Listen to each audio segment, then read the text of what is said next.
CAD Naseer പരമ്പരയുടെ ഭാഗമായിട്ടാണ് സംവിധായകൻ വേണു പ്രേതങ്ങളുടെ താഴ്വര ഒരുക്കിയതെങ്കിലും ആ ചിത്രത്തിൽ പ്രേം നസീർ ഉണ്ടായിരുന്നില്ല. സ്കോട്ട്ലാൻഡിൽ ഉന്നത പരിശീലനത്തിന് പോയിരിക്കുകയാണ് CAD നസീർ. പകരം കേസന്വേഷണത്തിനായി വന്നത് രാഘവൻ അവതരിപ്പിച്ച CAD ആനന്ദായിരുന്നു. നസീറിനെ പോലെ ആനന്ദും സുന്ദരൻ, പോരാത്തതിന് ഒന്നാന്തരം ഗായകനും. 1973 റിലീസ് ചെയ്ത പ്രേതങ്ങളുടെ താഴ്വരയിലെ പ്രശസ്തമായ മലയാള ഭാഷതൻ മാദകഭംഗി എന്ന ഗാനം രാഘവനൊപ്പം പാടി അഭിനയിച്ചത് വിജയശ്രീയാണ്. പിന്നീടൊരിക്കൽ നടൻ രാഘവൻ വിജയശ്രീയെക്കുറിച്ച് ഇങ്ങനെയാണ് പറഞ്ഞത്: ഒരു തലമുറയുടെ മുഴുവൻ ഹൃദയം കവർന്ന സുന്ദരി, ജ്വലിക്കുന്ന സൗന്ദര്യത്തിന്റെ ഉടമയായിരുന്നു വിജയശ്രീ. അഭിനയശേഷിയിലും അവർ പിന്നിലല്ല. വിനയത്തോടെയുള്ള ആ പെരുമാറ്റവും പുഞ്ചിരിയും മറക്കാനാവില്ല.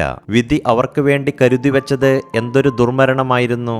ശ്രീകുമാരൻ തമ്പി എഴുതി ദേവരാജൻ സംഗീതം നൽകിയ മനോഹര ഗാനങ്ങളായിരുന്നു പ്രേതങ്ങളുടെ താഴ്വരയിലെ മുഖ്യ ആകർഷണം. ജയചന്ദ്രൻ പാടിയ മലയാള ഭാഷതൻ മാദകഭംഗി എന്ന ഗാനത്തിന് പുറമെ രാഗതരംഗിണി, കല്ലോലിനിയുടെ കരയിൽ, ആതിരെ തിരുവാതിരെ, സുപ്രഭാതമായി, സുമകന്യകെ എന്നീ പാട്ടുകളും ആ സിനിമയിൽ ഉണ്ടായിരുന്നു. ചെന്നൈയിൽ വിജയശ്രീയുടെ വീടിന് മുൻപിലെ ഒരു ഉദ്യാനത്തിൽ വെച്ചാണ് മലയാള ഭാഷതൻ മാദകഭംഗി എന്ന ഗാനം ചിത്രീകരിച്ചതത്രേ. പലരും കരുതുന്നത് പോലെ മലയാള ഭാഷയെ പ്രകീർത്തിച്ചുകൊണ്ടുള്ള പാട്ടല്ല അത് എന്നാണ് രാഘവൻ പറഞ്ഞത്. നായികയായ വിജയശ്രീയുടെ സൗന്ദര്യ വർണ്ണനയാണത്. മയിൽപ്പീലി കണ്ണുകളിൽ, മാരന്റെ ശരങ്ങളിൽ മാനത്തിൻ മായാനിറം മലരുന്നു.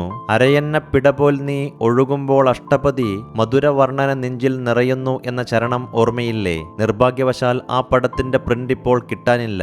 പഴയ പല പടങ്ങളുടെയും ഗതി അതാണെന്നും രാഘവൻ പറഞ്ഞു. പ്രേതങ്ങളുടെ താഴ്വര പുറത്തിറങ്ങി കഷ്ടിച്ച് ഒരു വർഷം കൂടിയേ വിജയശ്രീ ജീവിച്ചിരുന്നുള്ളൂ. 1974 മാർച്ച് 17 തന്റെ 21ാമത്തെ വയസ്സിൽ വിജയശ്രീ മരിച്ചത്.